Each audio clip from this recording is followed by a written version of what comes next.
What do you get when you mix an elf, a gnome, a halfling, and a warrior? Magic, mayhem, and lots of sarcasm. Knowing the Future, Incorporated, presents an excerpt from Chapter 1 of the book Ruins on Stone Hill, The Heroes of Ravenford, by F.P.Spirit. Read by Alexander P. Wender. When Seth saw the monstrous orc charge his friends, he threw aside all reason. There was no way the two of them could handle that monster alone. He wasn't sure if he could be much help, but he had to do something. Seth took off at a dead run. The monster was moving quickly, but if he could intercept it, he might be able to distract it away from his friends.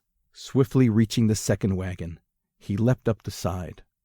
Seth landed on the soft wagon top and raced across it, precariously balancing on the thin fabric.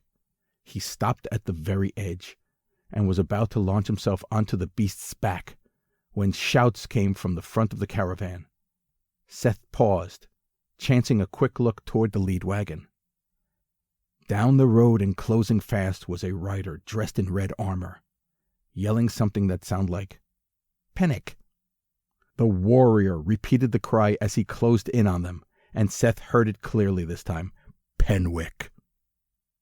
More orcs appeared at the head of the caravan, but they now turned toward the approaching rider with startled grunts and noisy growls. Seth turned back towards the monstrous orc, but to his surprise, the beast had pulled up short. It had turned toward the approaching challenger, curiosity written on his hideous face. Luckily, Seth's reflexes kept him from falling. Otherwise, he would have ended up landing on the beast's face. Not the most ideal place to be.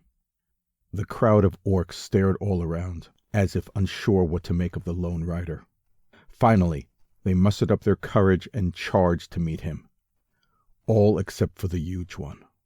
It seemed to have forgotten all about Glow and was now glaring at this brazen newcomer.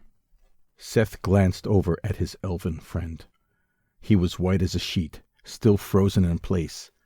Seth's lips twisted sideways as he turned back toward the coming battle. The rider had nearly reached the caravan and now stood in his saddle. A second later, the figure launched himself off his horse, unsheathing two large swords as he arced through the air. The red-armored rider landed in the midst of the orcs that had charged to meet him. Before any of them could touch the man, his blades began to swing around. "This guy is huge," Seth thought. He was a head taller than the monsters, easily as large as the huge orc standing below him. Despite his great size, his moves were swift, weightless. He twisted and twirled, dancing through the attackers, blades darting in and out. One orc after another fell. The big man mowed down their enemies like a scythe cutting through weeds. Seth glanced back at the wagon and saw Axel standing next to Glow, trying to snap the wizard out of his fear-induced trance. Below him the monstrous orc had not moved. It stared intently at the warrior, seemingly oblivious to everything else.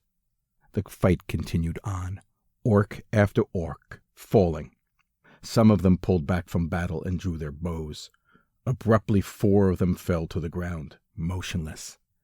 The 2 remaining orcs jumped back in fright, glancing around to see what had felled their comrades. The corner of Seth's mouth lifted slightly. Axel must have finally gotten through to Glow, and the wizard was back to work. Seth reached into a pouch on his belt and pulled out 2 thin black knives. In one swift motion, he flicked his wrists, letting the knives fly from his fingertips. The triangular projectiles covered the distance to the 2 orcs in less than a second and struck them with a soft thwack. Both creatures fell to the ground, a thin black dagger between their eyes. This is Alexander P. Wender. Thank you for listening. I hope you enjoyed meeting the characters from the book Ruins on Stone Hill, The Heroes of Ravenford.